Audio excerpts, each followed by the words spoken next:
Anna heter hon kan banna dig så hårt. Du röjer upp i våran kanal.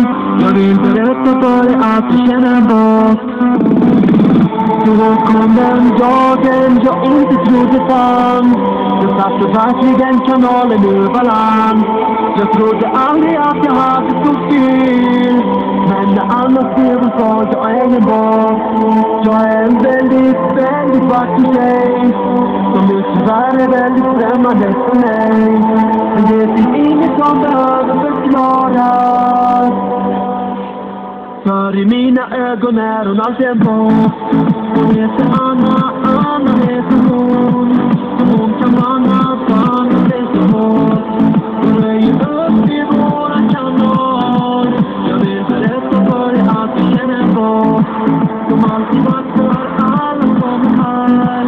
Och som vill och blir utanför. Det finns ingenting